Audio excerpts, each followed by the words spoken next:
Bulavinaka and welcome to Close Up. A person living with disabilities, a victim of domestic violence, or youth facing personal problems. Where do they turn to seek help? While some openly approach relevant authorities, many are shy of doing so. Well, on Close Up this week, we take a look at how mobile technology is bridging that gap in providing a platform to those less fortunate who fear to publicly share their experiences.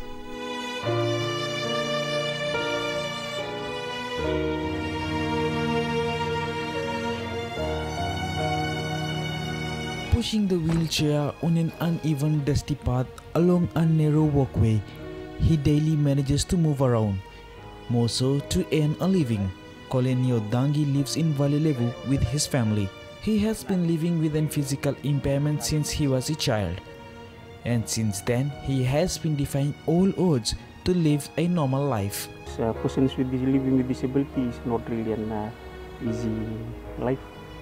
As the first challenge is you see that is accessibility to everywhere you go, and like you need someone to be there with you all the time, to be your hands and to be your legs, and wherever you want to go. That's the most challenges. You need someone, especially to be there with you, especially in your daily livings. Someone to feed you, someone to look after you while you like all our needs. It's not an easy life. Dangi describes his goals and dreams that's kept him on the move. You have the ability. It's not your disability, it's the ability that you can do something that an able person can do. That's the most interesting. It's the ability. And you also have a family? Yes, I just get married last year. It's indeed a blessing for me, having a wife and 2 kids. It's indeed a blessing. He is one of 5 children in his family, and his mother has been his extra arms and legs. It was hard for me when he was in school in Hilton, special school, and after that he was coming up in Garcia's house. I was there. When I look after my son, I was beside him. I go to school every day and look after him for the food and the clothes and all the things. It's hard to me, but I'm not working nicely in the heart, in the office like that. But of my education is not enough good for me. That's why I'm going around to look after, eat and go there and go around. Sometimes I look after my children.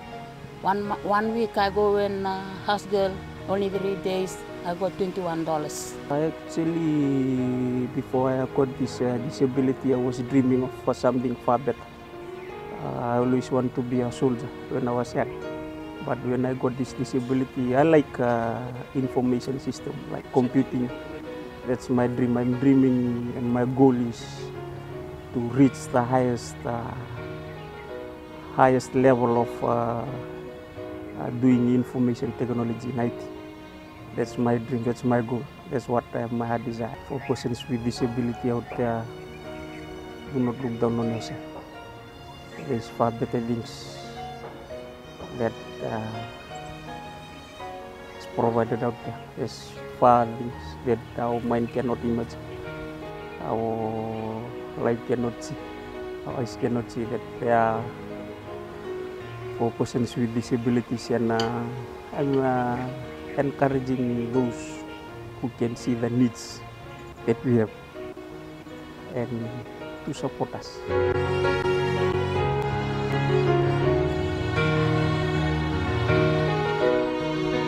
The story of a paraplegic patient in Vatuanga is no different from Dangi's. Mary Roden has been at the mercy of a wheelchair for 8 years now. It's the daily little chores that challenges Mary every day. Now we've come home and we know that the entrance up we've got a temporary ramp which is steep, so I need my husband to wheel me up, and if it wasn't that steep I would be able to wheel myself up into the house and out. And of course we have a lot of changes to be done up with the house. the door is not wide enough. You can see how much I was trying to get in. My husband is to squeeze the wheelchair in. And that's going to cause a lot of damages to the wheelchair itself, getting into a tight space. Yeah, but then finally I managed to get in and out somehow with the help of my husband or whoever comes in to take me out for the day. It's the stigma that goes with it. Many things. But over the years you managed to cope because time is the best healer. So I'm still hanging there and doing it. There's a big problem in getting in transport, accessible transport. Well, with what we've received from a kind donor, this lady, the volunteer who's with us now, AVI volunteer, I think this is going to be a big help. We've just used this twice, I think, with traveled twice in this accessible van. This vehicle here has been, it's something that the government, I think, needs to look into, that we badly need accessible transport to be able to get to places that we would like to. Addressing the needs of persons living with disabilities has always been a challenge for the authorities. This is where the Spinal Injury Association comes into play. It is the only association that provides assistance to those living with physical impairment. Currently, I can tell you we receive about a total of about 45 to 50 new beneficiaries every month. People requesting for equipments. So every month, you're talking about the number gradually building up. I do know that the media has always highlighted, since we started our service delivery program in 2010. In 2010, we only brought in one shipment, and it took us about 3-4 months in order to deliver out those equipments. It's only 4 years down the road, and the thing is, this year we're expecting 6 shipments. That's been confirmed, and we still can't meet the demand. For the 6 months alone, the association has provided assistance to some 700 persons and 40 organizations such as special schools and hospitals. Now, because the cost of living has gone up,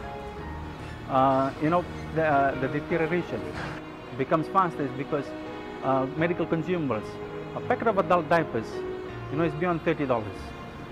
Realistically, that's extremely expensive. They gotta fork that out of their pockets, and that's on a weekly basis. You're talking about $120 a month, for medical consumables alone. And then you're talking about medication, you're talking about dressing.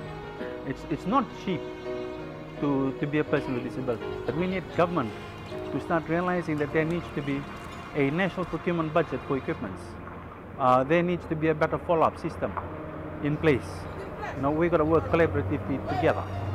At the moment, we seem to be on one end of the spectrum, is whereby the doctors will write a request for assistance on behalf of the patient, needing a wheelchair, and then send it to civil society organizations such as us. With growing demand, the association has forged partnerships with various organizations to provide the needed support to persons living with disabilities. So what we identified is a lot of these individuals don't belong to organizations. In the past, most organizations are set up as advocacy and awareness organizations. That's going to change. We've got to work collectively together in order to address the pandemic that has hit us. One such partnership is with the Vodafone ATH Foundation. The partnership that we have is not only on funds. They don't give us the money and tell us, here's the money, thank you very much, send us a report. At the end of the year, give us an update on how the funds are utilized. Goodbye. No. It's a daily interaction.